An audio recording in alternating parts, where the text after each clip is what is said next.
Good evening to my latest Sunday slot live feed. Pom here from Pallatrax. Hopefully, one day we'll get fibre down here into North Devon, and I won't have to say I hope this is working, because I haven't got a clue if it is or not. So no doubt we'll see over the next minute or so, or if it's not working, I'll have to start all over again. Oh, there's a few little faces and eye things popping up. Hopefully I'll be able to get comments, because last week I couldn't get any comments. So, oh my lord, now press that button round the wrong way. That's my, there we go. And I'm getting comments as well. Good evening, Stephen. How you doing? Are you away fishing at the moment, Stephen? For some reason I thought you were. So, yes. So, Lee Jackson, good to chat with you earlier, Lee, and I get all that sorted for you, mate. Keep on smiling. Keep on smiling. James, how you doing? Good to see you here. So, I'll let a few people bob in, and then I will crack on with tonight's Sunday slot live feed here on the main Pallatrax page. So, normally, I just explain, in these early days, I normally do Sunday slot on the team page, Team Pallatrax, which, if you aren't a member of, you are more than welcome to join. Okay, there's over 2,500 of us from all over the world now, congregating on Team Pallatrax. So, always feel free to, whatever fish you're after, age, experience, sex, whoever, just come on down. It's a really friendly team initiative, and have fishings and all kinds of stuff. Hi Dan, how you doing? Galen Michael all the way from Canada. Great to see you in here. This is the thing about Team Pallatrax, to say, though we're on the main Pallatrax page, there's so many team members from all over the place. No, we'll sort that for you, Lee. You keep on smiling, chin on, or in my case, chins up. But, a few things to touch base in tonight. I will start off by firstly, hi, Paul. Sorry to hear about your woes as well. I feel your pain. Feel your pain there. I've got exactly the same problem. That's the youth of today. Colin, how you doing? Duncan, all the way from Jersey. It is Jersey, isn't it? Yes, Jersey, because somebody else from Guernsey as well. Hope you're well, sir. Right, just to let you know, we have the Sunday slot live feed raffle. Tim Pitton, getting your stuff out to you tomorrow, mate. Do chase Tinny on that if you don't mind, Tin. It's a bit hair on fire. David, Sonio, thanks, Ben. Cup of tea en route. So this is a live feed raffle. If you haven't seen it before, all you've got to do is message Pallatrax Facebook page. If anybody can help me there if I'm doing it wrong, and normally go, Neil, how you doing all the way from Scousland? So all you got to do is message yes, and you will have a chance to win. It will be drawn at the end of the show, this little bundle of the amazing, phenomenal grips hooks. So if you haven't seen grips hooks before, they're the ones that we've designed with the little grooves, which give you such a better hook by design. 3 points now. We've got barbed, barbless, and we've got grips. So I'll kick on with a few things. Liam, how you doing from East Anglia? Hope you're well over there. Some good fishing over there. I used to fish over there in the old days.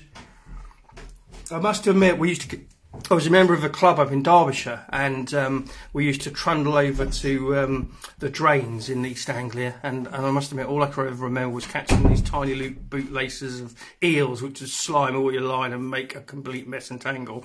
But that was just me. Just up on your drive, Colin's here. Colin's coming down. So, Colin, I'm on my live feed, so you'll have to go and find Tinny, bang on the door, and she'll get a kettle on for you. Colin's coming down to help this week, and he's also going to do some fishing on Jack's pool.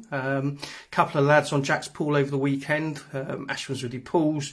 Didn't fish very well. Well, they had a couple of 21-pounders. But hi, Lebster, how you doing? Yes, if you could do, Tim, it's just it's only around the Stoke area. Oh, this is for a little shout out for Tim and Rich Shaw. They're doing in Stoke area. They're doing the FDAS Open Day at Dillholm Pools. So Tim and Rich will be there representing Pallatrax with a few other members. So if you're at Loose End next Sunday, do pop down to Dillholm Pools. It'd be great to see as many people as possible. And it's Tim and Rich are well versed in the products and why we do what we do and how we do it and one thing and another. But tonight's main thrust is I'm just going to ask some of the questions that have come through to me over the last few days. Let's go. Beanie, how you doing, girl? Hope to see you at some stage. So if you've got questions as we go along, as always, just give me a shout. I'll do my best. Talk to me about questions you might have independent of Pallatrax, or questions you might have about Pallatrax. Hi, Robert. My own fishing, both here and abroad. Some of my experiences, especially in the trade. I've been in the trade for 25 years. I've had tackle shops and fisheries, and obviously started Pallatrax from scratch and things like that. Hi, Justin. Good to see you here. Alan Calvert, how you doing? So I thought you'd be out of Lequy. Lequy's fishing well, isn't it? Alan's daughter is married to Bob, who runs Lequy, which is the best chance in France. Amazing fishery. So I'm going to kick off. Firstly, Liam Michael O'Connell Perks has asked me, what are our future plans and projects for Pallatrax? Great question. Because I wish I could give you 100% honest answer. We're just looking to grow the brand.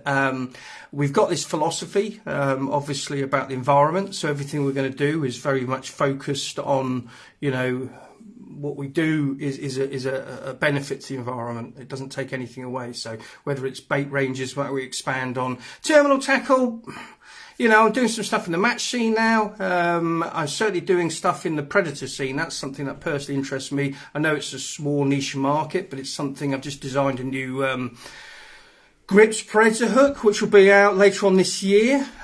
So certainly pike and catfish and things like that. We've now got the £60 Steam Link, which is all around. I do believe when you start off with a product range, if you start at the bottom, so the baits, and then the hooks, and then the hook link, and then obviously we use the stone's weight for all the reasons. Anybody who doesn't know it, I'll just shout out why I changed from the man-made method feeder to the stone, and why I don't fish with a lead weight.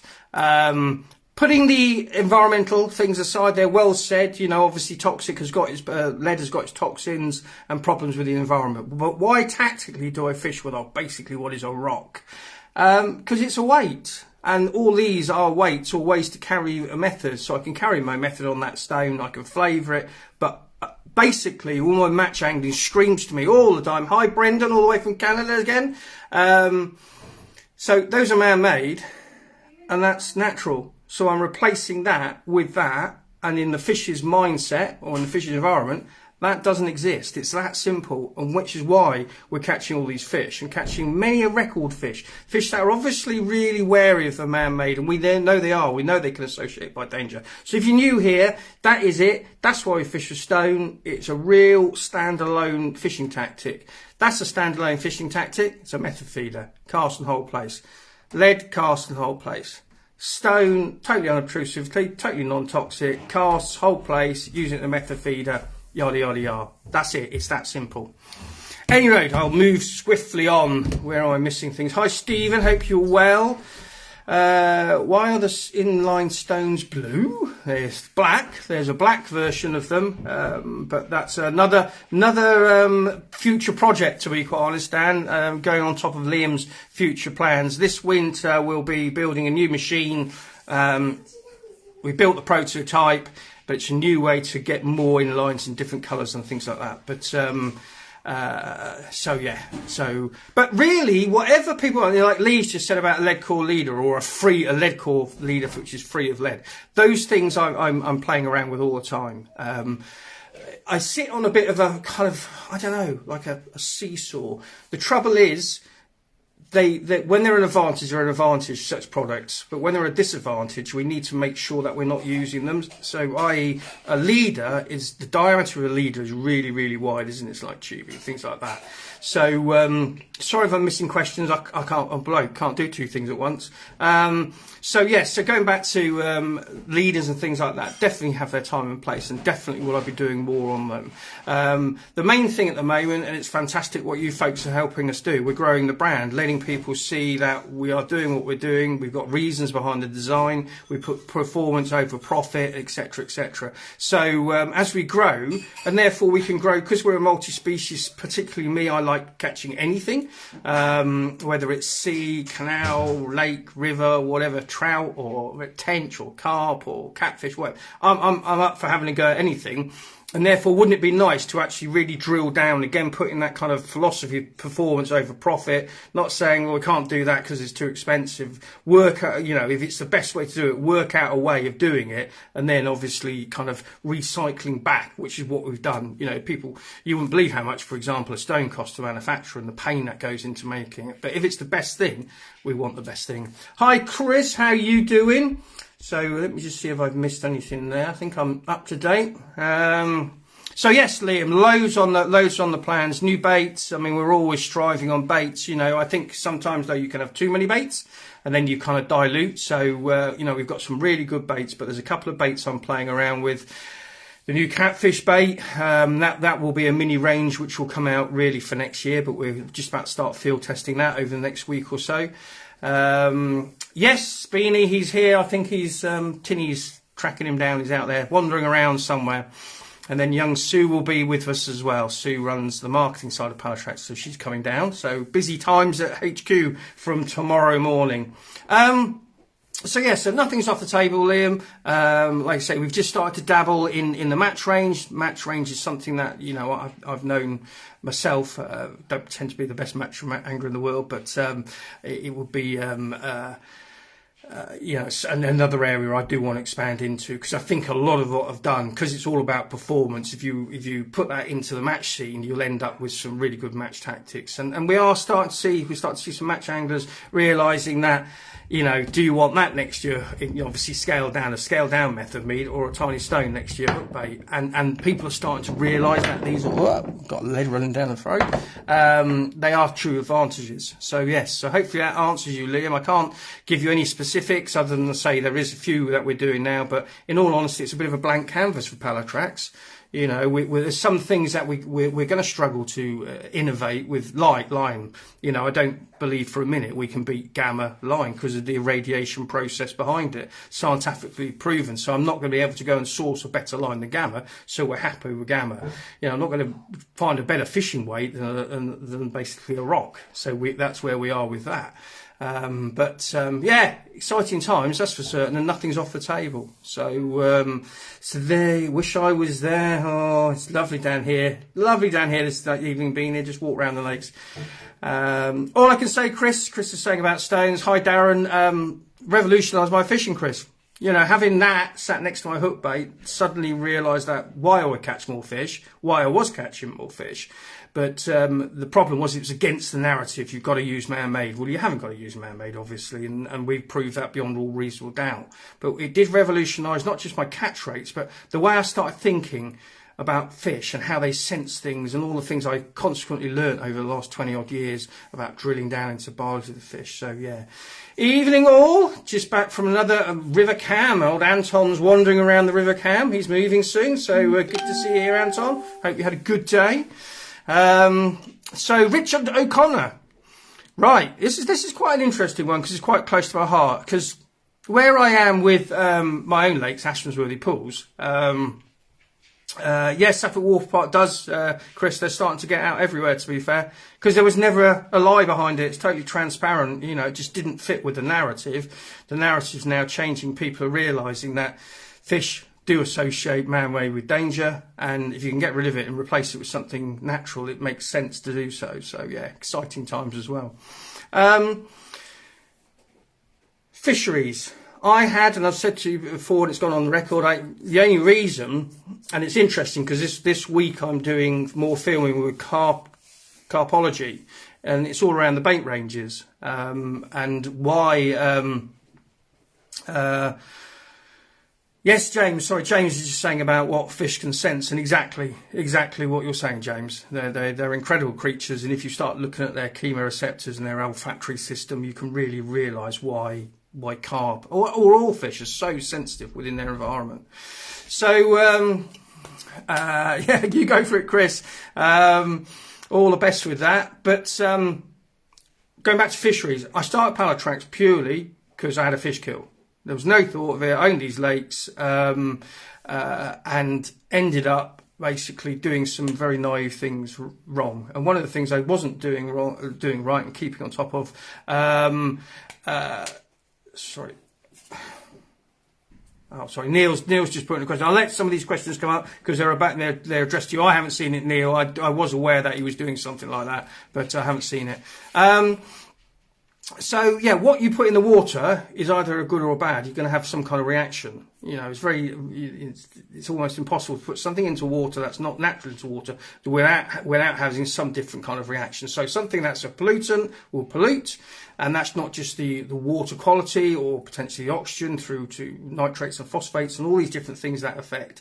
But certainly they affect invertebrate life, and this is the building blocks of your lake. So everything that lives in the silt, you're talking thousands of different species, literally thousands of different species.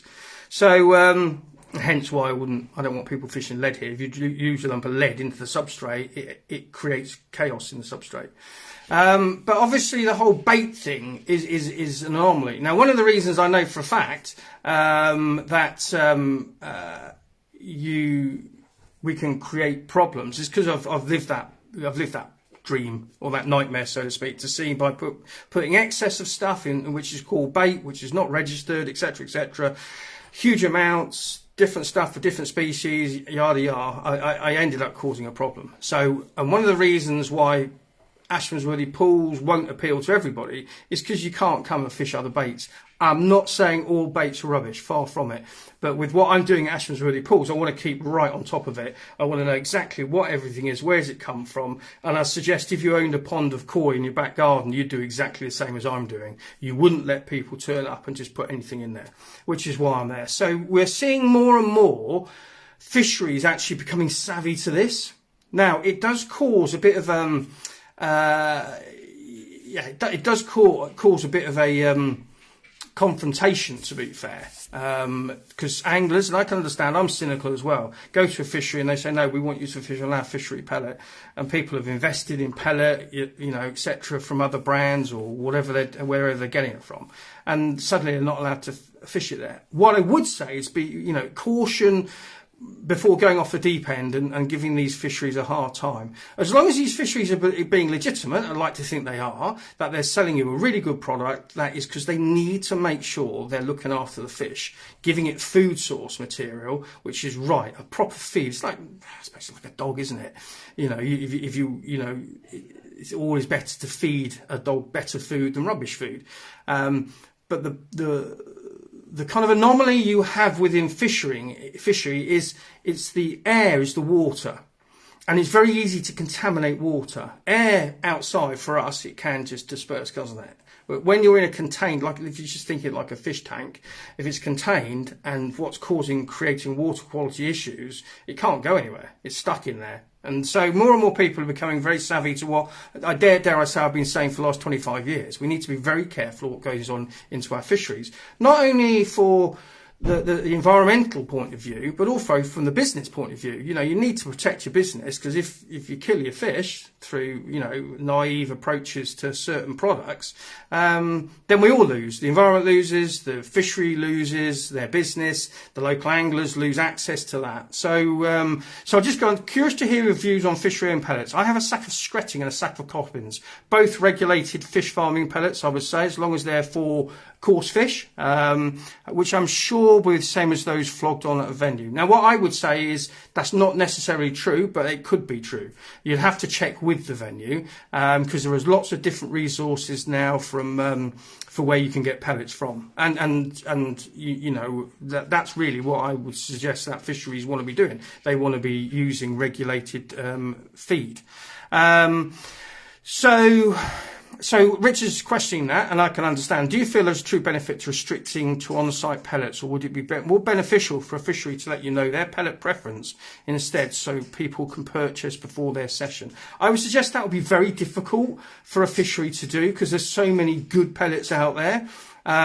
What I would say is, as long as they're not taking the mickey and charging you stupid money, because they shouldn't be, to be fair, because you're helping them by feeding their fish. So it needs to be a kind of win-win situation. So as long as they still have to turn a profit, because they still got to bag it and sell it to you, and all the time involved, etc., investing in a ton at a time or whatever. But to be fair, I would suggest what's happening, I wouldn't suggest, what is actually happening then, is you're actually now pre-baiting. Everybody's pre-baiting for each other with the fishery pellet. So as long as it's a good pellet, which it should do, because it would be mad not to be, you're actually far better off fishing with what everybody else is pre-baiting. So you go into a swim, somebody's putting a kilo of a house pellet, you know you're fishing on top of that pellet, and it's a good pellet, and and it's in there for one purpose and one purpose only, is to healthily feed those fish and protect in many ways, you know, what passes out through the fish. You want it to be a right product, if that makes sense, so bacteria can break it down, things like that. So I can understand, and I see it here, I very much see it here, because you've got to only use my baits. It's not just pellets, it's the boilies and whatever, because we've made it here on site, it goes in. But the irony is, if you fish it, you're always going to catch more fish, because we're just pre-baiting for each other. But I can understand why people can be very, very cynical. But I'd like to think that these fisheries are starting to switch on. And if you embrace what they're doing, we're all working together as one. And you should, by default, be catching, well, not by default, but, you know, I do it for the reason I want to see people catch from my lakes. So you are better off fishing something that is going in all the time, because it's just a regular food source then. I think they're talking about this OMC thing, which I haven't seen. Where are we going? Right, hang on a second. On the bank now, it's Simon Wesley, and broken my blanking streak already. Top man, what you caught? Congratulations. Lee Jackson, I make bait for a group of friends, and this is one of the advantages. It's all the same good food bait. Yeah, I mean, I've gone on record 1,000 million times, haven't I, saying, you know, bad bait is bad all round for the environment, for the angler, because it's not very good, because you're expecting a fish to eat something that isn't food. You know, if it's not made of food ingredients that you know, a fish are attracted to, that a fish benefit to, they won't eat it. And that's why I personally think baits blow. You know, this word baits blow, the fish just get used to it, not food. Why would you, I, fish, whatever? Oh my Lord, press the button again. Hang on. Right, just so yeah, Lee, all with you, mate. You know, that, in all honesty, if you actually look at Pallatrax, and let me plug the competition. There's a bundle of grips to be won on tonight's live feed. All you got to do is go yes, send yes to the Pallatrax Facebook message page. I think that's right. So yeah, Lee, I understand what you're saying, and in reality, that's all I've ever done. I started making bait for a fishery management tool, so me, my friends, and the fishery were all going to benefit by a real high quality, well made, no corners cut kind of attitude, and so therefore we're confident as anglers. And I'm confident as fishery owner and for other fisheries that when you see our baits going in, they're doing the same things they're doing to my lake. So, and it's good fun making your own bait, isn't it? Even at my age, I still get a kick out of it. And, you know, and sometimes I come up with all these mad different concoctions. I'm probably deep diving too much into it all, but there's so much I can still think of, which I'd need to do at some stage. It's mostly time and the growth of Pallatrax. So yeah, where are we? Simon Wesley, what have you had, Simon? Nice little comment. Well done, sir. Michael Tyler, amazing hooks, never look back. Oh, thanks ever so much, Michael. Yeah, well, we're really proud of the grips. You know, again, it's been an uphill battle. Us like pushing water uphill. Because we're going against the narrative, aren't we, from within the trade? And like I say, we're a disruptor by going and saying, well, there's two hook points, barbed and barbless. Here's the third grips, and this is the reason why it's been designed. And obviously, this sector doesn't actually want that to happen, another competition on the market. The beautiful thing is they actually work. So it's not like we put out something that's a gimmick and then people go, oh, it's a load of old rubbish. Yeah, the feedback we get on grips is just phenomenal. It really genuinely is phenomenal. And it's the making of Pallatrax in many ways. And I don't say that lightly because we've done great stuff for long. It's almost like we've been singing a song or our songs for years, and now we've found one that really resonates with you know, we put that song out there and people like that song and they say, well, what else do they do? What else do they sing? I'm a rubbish singer, by the way, but what else do they do? And then they go, oh, these stones are interesting. Oh, the way they make the baits are interesting. Yeah, steam link, that sounds, you know, and then they start using and they're just like us and they enjoy, so it's good stuff. Yeah, Rabbit Hole goes, bait flavours always make me chuckle. Why do we flavour that we rather... Well, I say, well, to be quite honest, flavours, Simon, what I would say is flavours do work. And I'll tell you one thing that does work, and to show you why different flavours and carry, it's a really, really deep topic, to be fair. But if you ever see me fly fishing for carp, you'll see me changing flavours on my cork ball like I would change a flavour on a bottom bait deck. And they've got this system, carp, which is called carp for a minute, where other fish have got it as well, the olfactory system, and they literally sniff on the water. So they're like tasting on the water. And so they can home in on a flavour. And whether it's a good or a bad flavour, all these things are really, really difficult to ever put your finger, you know, your finger on it. But I'll tell you one thing, which is a flavour slash attractor slash... If you look at clove oil, for example, okay, in fish farming, old school fish farming, if you get, let's just say you get hen fish, so you're going to strip out the eggs. So normally about 25 pounds, something like that. So a big fish flopping around. How are you going to control it? So what you do is you get a solution of clove oil, which is the stuff you put on your teeth. It's nature's anaesthetic. You know, you get clove sweets and all these different things as well, but it's basically an essential oil. Now you put that in a big container of water, stick your hen fish in there. Do you know what? She falls asleep. Take her out, strip her out with it, strip out the eggs so she's not flopping around all over. Put her back into another solution of pure water with no clove oil, she wakes up. So flavours really, I promise you, really, really do have a difference. It's just when we start to get gimmicky flavours and things like that. But if you start researching how the olfactory works, you really start to think, oh, you know, I wonder if this, I wonder if that. And so there's a lot of things going on with flavours, with food, all kinds of stuff going on. Yeah, look, there you go. See, garlic oil, that's who's mentioned that, James. Yeah, so garlic, we use garlic in small amounts, and we put it lace pellets on it, and then you feed the fish, and it creates it gets into the fish's system, and things like argillus don't like it. So it takes away all of the kind of worries that you might. So feeding, it's the same actually with humans. You know, you have these supplements where you're feeding fish a supplement like garlic, and it's really, really good, and it's really strong, really powerful. What Simon's saying, I'm passed out a few gritstones to a couple of guys on the bank too. You're a top man, Vince White. We have, I think, nearly the whole contingent from Canada in today. I think Galen's just about gone on his holiday. So, hi Vince, see you smashing it out again. So, that was Richard's question. One thing I just want to say before I move on to the next question is, and I've said this before, especially focused on Team Pallatrax. I'm just going to turn my camera around. Now, we're very much focused on the internet nowadays, but don't forget there's a whole plethora out there of really interesting books. Don't forget that things like this can really, you know, want to go to the library and get things like this, and they're really detailed about, you know, the biology of carp and things like that. So those kind of books will teach you about fish. But what I would say, and there you go, look at that. That is a prime picture of what I'm talking about. So there's an angler, whoever he is, I don't know, with his hat and, you know, his kind of old barber jacket. This is how I used to fish in the old days. And there's no, look, I'm in the trade. I know marketing comes into play, but what I'm saying is this is before marketing came on. And these folks, they wrote this stuff from such experience, really deep stuff. So don't forget, you know, it tells you how to fish for different fish, and they're so interesting. And there's no adverts.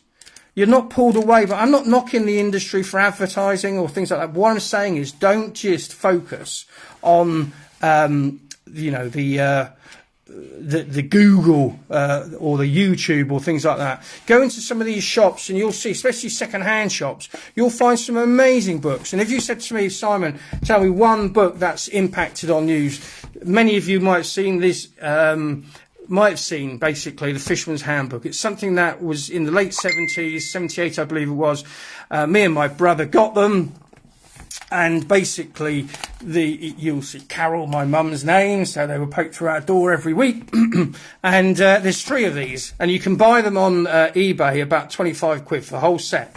And I tell you what, folks, if you really want to, that's not a good one to open up, making lead. If you really want to learn about old school, before adverts, before anything like that, so the focus was just on everything up until like that period of time, they are so interesting. So, and I say, if you look at the pictures, it's say we all lived in Barber jackets, we all went with, our Woolworths boots and things like that, but they're really great pictures by very, very skilled anglers who had nothing wanted to do than open up their knowledge, how to tie flies, things within, all kinds, how to make floats, real interesting stuff. Real interesting stuff. So if you get the chance, or anybody wants to get suggestions for Father's Day or Mother's Day or Christmas or whatever, second-hand copy of the Fisherman Handbook and the three three binders, they are so interesting. So just throwing that into the pot, because I say, being involved in this industry now, I see a lot of people, it's all focused on what's being written on YouTube or Facebook or things like this. I've learned so much for, and there's no marketing, so there's therefore no emphasis on marketing. It basically is total emphasis on the sharing of the knowledge of angling for all different species. So hopefully that's a bit of a help. Have I written one? Oh, I've tried a couple of times. Excuse me, let me have a slurp of my tea. I might, writing a book. So many times people have said it to me, but part of me sits and thinks, I've got so much to do. No, that's not really the reason. It's something that I should do. I don't know how well it'll go down because, obviously I'll be writing it from where I come from, which is very much focused on fishery management and the environment and performance over profit. So straight away, people have said to me time and time again, you're just argumentative. And it's like, well, because I'll turn around and say, I don't think you should be dropping lead. It's litter and it's not environmentally savvy and it's expensive and all the things. And because I've got a different opinion, I appear to be argumentative. The flip side of it is I'm not arguing. People are arguing with me, if that makes sense. So I think that's something that's just put it off. But I've been talking to Tina this winter and I've got everything sorted up. Now I've got the fishery as well. I can talk more with authority from that perspective. Because I'd like to do kind of a whole book, whether it's my sea fishing in Bermuda or, my boats I've had back here, or whether it's fly fishing or whatever. And so it becomes such a kind of huge book. So I'll probably just focus on why I developed what I've developed as a company, to try and get people to really, understand where I've come from, that it is transparent, and probably do it as an ebook. It's there to be done. I think many would find it interesting. I think there will be a degree, like I say, who will just not agree with me. That's fine, we're all entitled to our own opinions, but just don't get nasty about it, because I've seen some nasty stuff on Facebook yet again this week, and I find it just dreadful. If you've got a different opinion, fine, but don't be nasty to people. It's just not. So watch your space, Simon. Keep on banging away. Keep on making me do it, and I'll do it. Exactly, Liam. Good old book. I think Nick's saying that opens up to making lead. I know, that was a classic, wasn't it?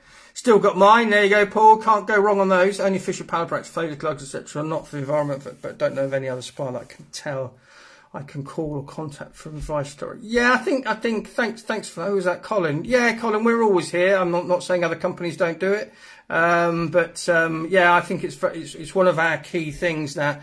I'm just like you. I'm just another angler, and if you want to know about products or whatever, you should be able to pick up the phone and speak to me. I'm nothing special, and then it gives us the opportunity to explain exactly what we're doing, and it seems to be working really well. People like that kind of personal touch. I hate it. I try and get hold of the bank, and God knows which country I'm speaking in, to, and do they know anything about me? I just become a number, and I always like to have that kind of one-to-one, and we'll always have that. Isaac Walton, fishing guide. I should imagine you well remember that, Neil. I should imagine you went fishing with him, didn't you? Who's that? Somebody got that. Somebody said wicker baskets. So I said, there we go. Rich Shaw. Yeah, we were there, weren't we, Rich? On our push bikes, barber jacket, woolies, wellies, wicker basket over our back, everything strapped to everything on the bike. So it just looked like, you've seen some of these films on YouTube where you see somebody waddling down the road, say in India, and their whole bike is, that's what we used to do. We used to kind of get up some momentum to get off with all this gear, and off we'd trundle down to the river or the lake. So it's all changed, isn't it? It's all changed now. But, right, so next question. Aaron Ackman wants to know your thoughts on lakes banning surface fishing and why you think they do that. There's two-part question here. Also, if you don't have your own bait range, what company would you use and why? So that's from Aaron Ackerman. So the first part of that question is, I can't speak for all lakes. The truth is, I know a lot of lakes have problems with seagulls, and so as soon as you put out floating baits, you get all kinds of things. Then you start getting people catching seagulls and all kinds of problems like that. I think every fishery will have its own reasons, right or wrong. I allow surface fishing here. I don't have a problem with seagulls. I don't have a problem. I mean, I love surface fishing for carp especially. I think it's just awe-inspiring to see that fish, and then comes up and as that fish takes the floating bait, you're striking, or you know, like I say, it's a lot of times when on the surface you're not going to catch one on the bottom. So if you can't surface fish, it's really kind of. But like I say, lots of fisheries. I've got a friend who owns a couple of very well-known fisheries. He doesn't allow surface fishing. It's because of the seagulls. The seagulls get in there, they create absolute mayhem. So yeah, it's for me. I haven't got a problem with it. And if a problem manifested, I'd have to revisit it. But I personally hasn't got a problem. But every fishery is the owner's bat and ball, and if you want to play with that bat and ball, we just got to accept what they say for whatever reasons. And like for me, I look at some fisheries that, for example, insist on banning dropping lead on every take. I don't agree with that, so therefore I wouldn't go to that fishery. I think it's that kind of thing, isn't it? You just got to pick and choose. Second question: if you didn't have your own bait range, what company would you use and what? That's really different. There's some really good bait ranges out there. The first thing I would be doing, the whole point of Pallatrax prior to where we are now, was I wanted to make my own bait. So, anybody can make their own bait. There's so much stuff out there. People like me can lead people how to make their own bait. I think this is an exciting way of fishing. Catching on your own bait and things like that is really quite cool. So I would say that for me, there would never be that opportunity because I always make my own bait. And in many ways I still do. I just don't get to fish as much. And I'm making it for a much wider bunch of friends, really. That's the way I look at it. But what I would say, if for two reasons: false economy. A lot of people go out and buy bait because it's cheap, and I've had people say to me, "Oh, this bait's much cheaper than your bait," and that's like saying this bar of silver is much cheaper than your bar of gold. Well, they're totally different beasts. You pay for what you get, kind of thing. The false economy on poor quality bait, putting the environmental side to the side, which is huge. The repercussions of the environment with bait that's not a food source is terrible. But the trouble is the angler then has a false, the confidence or lack of confidence I would have if I was fishing on a bait that was just a flavour and colour carrier. So I would just do the same what anybody can do and pick up the phone to Pallatrax and say, "Hello, it's Aaron here. I'm, company X, Y, and Z. Can you just tell me about your bait, what goes into it, how the manufacturing process is?" And I can tell people to a high level of degree, it's all made here, it's all using fresh binders, et cetera, et cetera. It's all animal feed regulated. So then you know that you're going to be buying a good quality bait. And also, going back to false economy, I see people buying, I've seen it at shows in Zwolle. Hang on a second, mouth's drying. Zwolle is a show. It's actually changed now, but it's a show I used to do over in Holland. I used to see people coming in with shopping trolleys, yeah? And they'd fill them up with bags of boilies, which cost them €25 for 25 kilos. With all these mixed colours and flavours and God knows what, but not realising that somebody's making a profit there, and what can actually be if it's only costing €1 retail per kilo, what can you get for €1 retail? Or let's just call it £1. What can you get?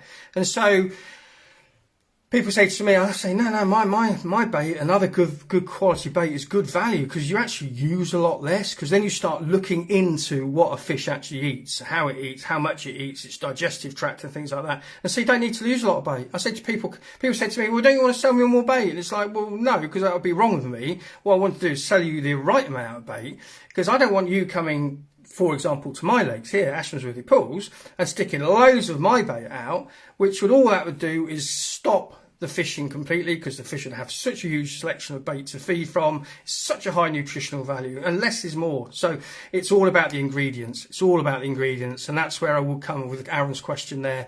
I would certainly be, just ringing them up and saying, "Look, can I just have a chat with whoever and go through it?"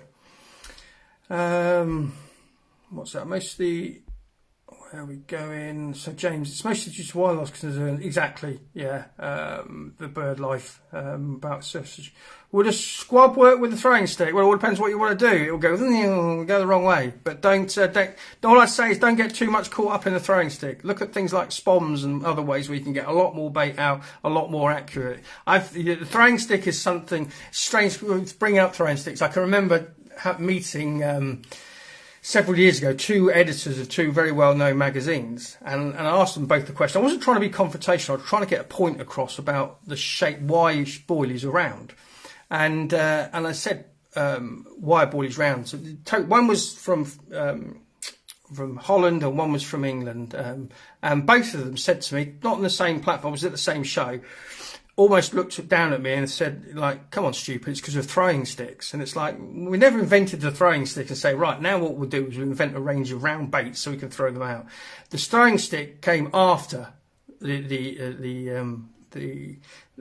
boilies were introduced. And the reason and the advantage, as far as I can say, the only advantage, I don't use a throwing stick because I'm no good at it and I don't see it. I see there's other ways of delivering bait for me better.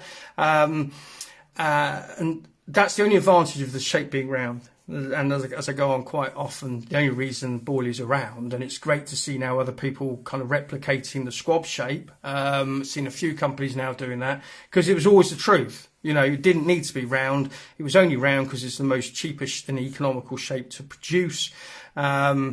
And so a lot of companies are realising now when a fish ejects, you don't want something round. It travels quickly. It's got smooth surfaces. And so even like Mainline have even bought out, you know, one of the biggest, if not the biggest bait brands out there have bought out of replicated squabs. So, yeah, don't get too stuck into throwing sticks, Paul. That's all I would say. I see people have for hours. Rice flavour.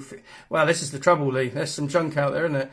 I was brought up with a high protein, high nutritional value baits many years ago, where the objective was to make a bait the carp wanted to eat and come back and eat again and again. That's Nick Wilson.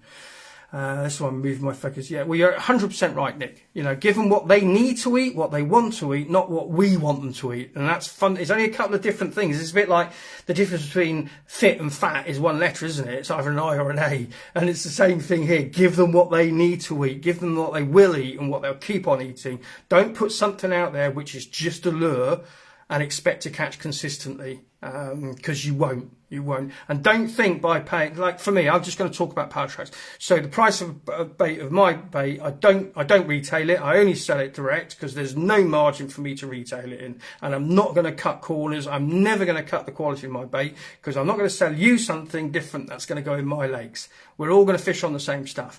All I would say is it's actually very cheap because you just have to use a lot less of it because it's all about the ingredients. So there we go. Neil Thompson. Let's move on to Neil. Just before I go, another plug, probably the final one. Where are we? Yeah, if you fancy winning this little bundle of the phenomenal grips hooks, the curve shank, chod, straight point and wide gape, all you got to do is message yes to the Pallatrax messenger and that will be raffled before the end of tonight's show. Neil, you've been making baits for a good while now. For those who make their own baits or would start knowledge, what would you say is a good healthy base mix and what ingredients would... Oh, I ain't got time here, Neil, to do that. But what I can say is a good base mix is the... Let me just show you. I'll show you a picture. I like this picture. But you're totally right about a good base mix. I'm just going to turn my camera around here. So... let me see. So if we say that is your boil bait, all right? It just happens to be easy because I'm doing a pie chart. It happens to be round because most baits are round, okay? So that is it. That's the bait.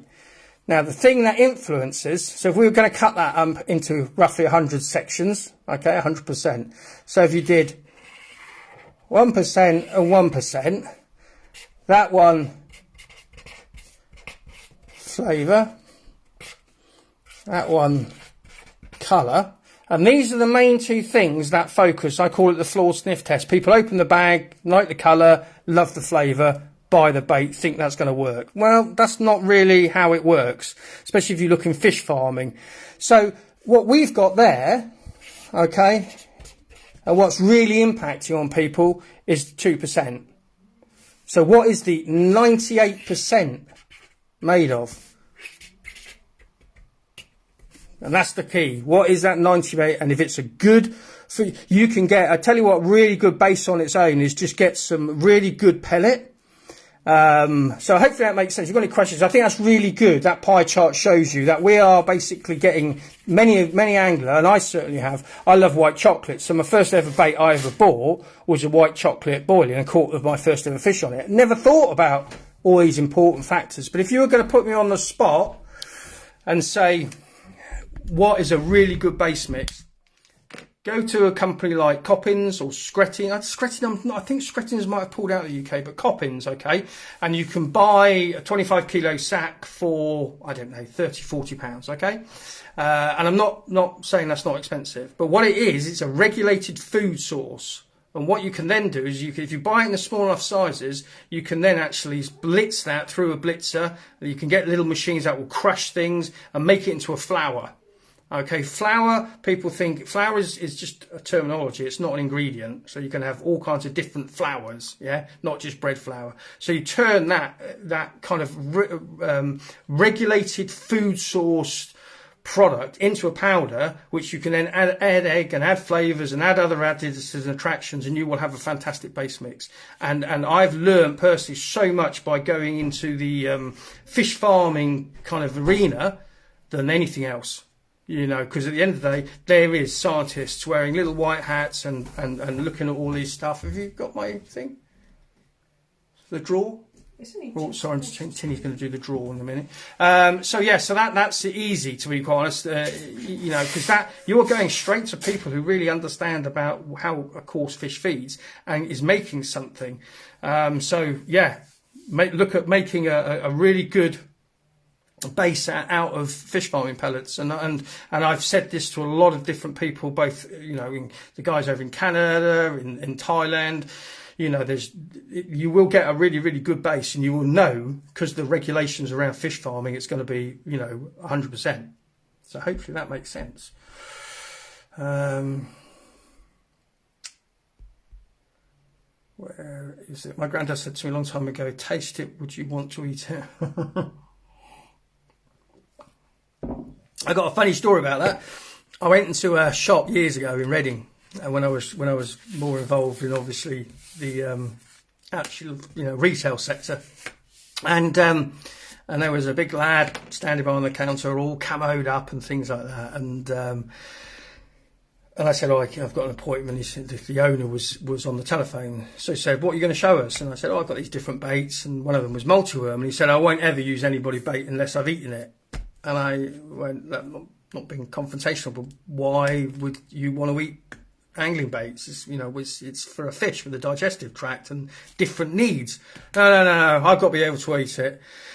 I said, well, I certainly wouldn't suggest you eat multi-worm, because it's full of naturals like silkworm, mealworm, earthworm, and on a heavy fish meal, milk protein base and things like that. I said, and straight away it was like a challenge, and he threw it in there, and you could see it, and he did have to spit it out. What we think as humans is a million miles away, or can be a million miles apart from what a fish does. So that always made me chuckle, because he literally had to spit it out. But multi-worm is such a phenomenal bait, catches thousands and thousands of fish every year. So catfish are not very high. Cats love it. Yeah, well, we certainly don't like it, do we? But so hopefully, Neil, that's something to think about. So really good is you ask for a simple, healthy base mix, floured coarse pellets, and so you've got the likes of Coppins. If Skrettings might still be out there, I'm not too sure, but as long as it's a regulated fish farming pellet designed for coarse fish, happy days. And to be quite honest, okay, because you have to smash it up into powder and things like that, it'll take more time than the money, to be quite honest, to do it, but you'll end up with a really, really good base mix. Really good base mix. And like I say, because it's regulated, it's got the ingredients, the minerals, all the things that are good for fish to want, which will make them in turn want to eat it. Here we go. What's this one? Hi, Pom, from Phil Blaw. I'd be interested to know if you had any dealings with lilies on your fisheries. The one I'm on is 80% covered in them. And after scrumple many years ago, put them in knowing they'd take over. Unfortunately, not an invasive type to be told, but nothing you can do. The owners rent from a council and are supposed to be sending members on spraying courses. But I wonder if there are any gadgets to remove the root system. It's a problem. It's a problem. I mean, I would certainly not necessarily. There is things you can spray on lilies, okay, at certain times of the year. I have purposely not planted the lilies in my new lakes here for that reason. And the trouble is, fish gravitate to them, and then people fish towards them and absolutely smash them. The only really way of getting them out is by hand, and that is obviously far. There's no easy. There is some spraying stuff. I'm not going to sit here and I would say to anybody, go and speak to somebody in the aquaculture arena, some of these fishery management firms, because there is some product that you can use at certain times of the year that you can spray. But if it's what I'm believing it's going to be, which is these huge big fat lilies, the ones that are fantastic, they look the part, they invoke everything from my childhood about, you know, fishing next to a lily pad with a lovely flower on it, pink or yellow, and my float there, and it just slides as the tench that are sitting under the lilies. But they are problematic, especially when they take over. And in all honesty, it's a hard job once they've taken over. Even to go, because once they've become established, you know, there is various things that you can spray on water in very small amounts, which will basically get sucked into the root system. That's a huge job on a big lily thing. It really is. So Steve's putting up Coppens, which is probably, I'm assuming, is that about the pellets you're trying to tell people about? As the Americans say, eat your own dog food. There you go, Nick. That's a good thing. So hopefully, yeah, once you've got established root system of lilies, they are right in there, and they're thick. They're like as thick as your wrist, and yeah, it's just yeah, there's nothing I can really say, because it's just something that I've especially made sure that I don't have that problem here. And I even get in there. I've got a couple of small invasive natural lilies that are coming in there, like the small ones, and I'm in there and I'm trying to get them out by roots because they haven't taken over. Anton's back. So what we got? Finally, Mike O'Sullivan, not so much a comment as a note on caution. Tinny just printed this off. Just come out of A&E. Sorry to hear that, Michael, after getting a barbed hook stuck in his finger. My first time in over 50 years I've done it, I must admit, and caught myself. Needless to say, I'll be changing them all to grips. My question is more on presentation. What are your thoughts on concealing line on rigs behind the lead, or should I say stones? Lead core leaders used to be the way. This is very, very interesting question on my last question I have. If you've got any other questions, obviously, please do just shout out. But I actually had a long conversation with a folk, because I get told off because I'm meant to be doing something, and Tinny goes, you're spending too much time talking to people on the phone. But it's hard not to talk to a fellow angler about angling, isn't it? And we had this conversation only last week. A chap rang me up. Hang on a second. This is a bit of an interesting one. Well, hopefully you'll find it interesting. And he wanted to know if Gamma, the line I distribute, was ever going to come out in camouflage.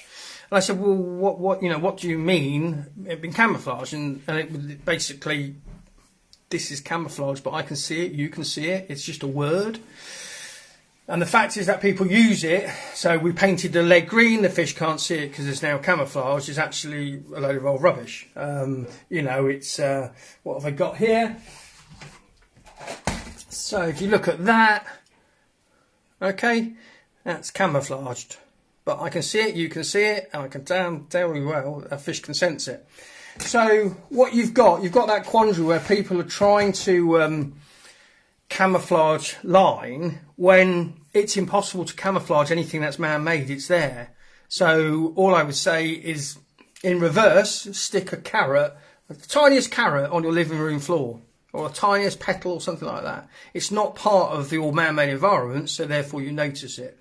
And in noticing it, the potential is that you can, associate it with danger if it proves to be dangerous.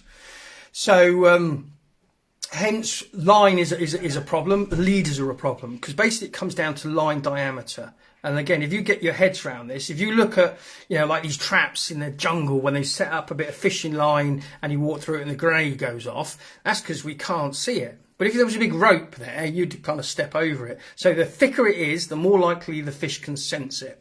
Okay? And that's the truth. It's not about camouflage. Not about camouflage. I don't dispute that the potential for, I suppose, in that genre for fluorocarbon. So fluorocarbon could be described as having camouflage properties because it's reflective, in gene clear water, its refractive index is, so it's very difficult for humans to see, but it's still there, so fish can still sense it.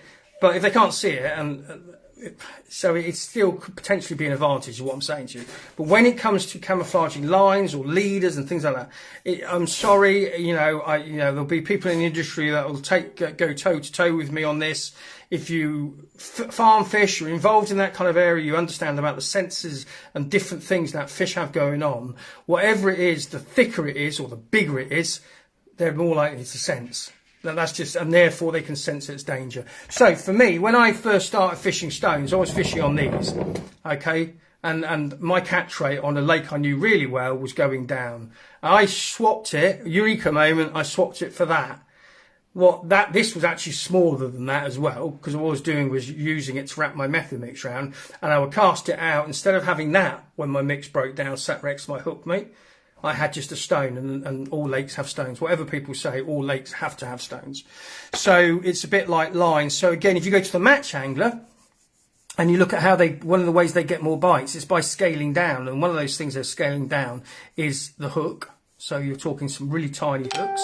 And also, and predominantly, why they buy diameter to breaking strain. So they will come down in diameter. So they'll make it thin. Going back to my analogy of it across the pathway in the jungle, there's just a tiny thin, so they're less likely to sense it. But camouflaging it, I think ultimately, and I said to this gentleman, I said, ultimately, you have to make your own decision. But this is where I've landed up by studying fish senses and all the kind of things I've done. And the simple fact is, if it's not part of their environment, they have every right to realise that it could be something that's dangerous. And if every time they go to pick up something with, say, a hook attached to it, because they can sense the hook, do they move away and say, I'm not going to, and there's so much evidence of fish, so much film of fish coming into swims and basically picking up all the free baits and keeping so well away of anything with man-made attached to it. So the line is always going to be problematic. A leader is always going to be problematic. The trouble is with leaders, I think, and again, it's what's put out. And let's use my board here. It's quite handy, this board. So going back to leaders, right? So we're going to talk a lake. My lake out there, they're shaped almost like a W. Okay, if we're on Jack's pool. All right? But all through this piece here, it's all humpy and lumpy and there's a big bar. So if I was to fish across that with a leader, the impression by some of the stories that's told is that my leader will follow the contours. That isn't true. And we're going to be doing a lot more filming going forward to show you that the trouble is leaders don't follow contours. They actually, a lot of debris and especially when there's an undertow and little tiny bubbles, they collect all the way along the leaders, anything with, and that's just what happens. So is there, the question was, is there a way to use it? Yeah, I'm going to sign those, you see, David, and sell that for fortune. So, yeah, unfortunately, if you need to use a leader or tubing for fish safety or rules or things like that, but what you do have to understand is it is going to mathematically increase, the surface area of the man-made and therefore make potentially fish and will spook off it. I think the best way to show and prove to people is and I've said it here before, why do the big fish in the lakes, which have had to have eaten more and continue to eat more to stay at that size, and hardly ever get caught. And that's because they're not as daft as some people believe. They are so attuned to their environment. So anything to get away with tech. You right, the live feed. Who's won this? It is Robin Stanford. I think that's going to come back to front if I hope no. Robin Stanford, you have won tonight's grip prize. So well done, sir. Congratulations. So just all you've got to do is message us with your address details and we will get those in the post to you, Robin. So anyway, my hour is up, folks. So bit of insight into various things into my head. Like I say, these are just my opinions. I can just draw you to the conclusions I've made, but I'd like to think that if you take some of this stuff on board, and do go back to reading some of those old books. They are written by real genuine anglers who had no reason to write them other than they just wanted to put those stories out there. And we can get drawn off by the modern tech. We can be like this week we had to deal with I will say an idiot. I don't normally somebody was having a right go at grips, and the trouble is they put out a narrative, and there's a saying in marketing, he who articulates owns. So if you make a statement saying grips are rubbish, people believe in it, and that is the trouble. It's easy to believe in what people are saying, and we know for a fact that grips aren't rubbish. I'm just using that as an example. So what I'm saying is be very cautious when some of the stuff I see, this is how to tie a rig, and people go, all right, okay, and then they tie a rig and it's really kind of horribly wrong. I was talking to the lads down here on the fishery this weekend, trying to explain how important that rig is, and how many times I see people, and no doubt because they believe in what they're saying and they're doing the best, but they'll have copied something and they'll have copied something. It's a bit like Chinese whispers, isn't it, round the campfire? You start off with one word, and by the time you get round the other end, it's a totally different word. So just caution. Do look at old school stuff. Those books, the handbooks and things like that, they are full of really, really good info. Anyway, folks, thanks for your time. Thank you, Liam, and thanks for all your time. Thanks for us popping in. And next week I'll be back on the Team Pallatrax page from 7 o'clock. So have a fantastic week and stay safe. All the best, and tight lines if you get out there. I'm out of here. Stay safe, folks. Cheers.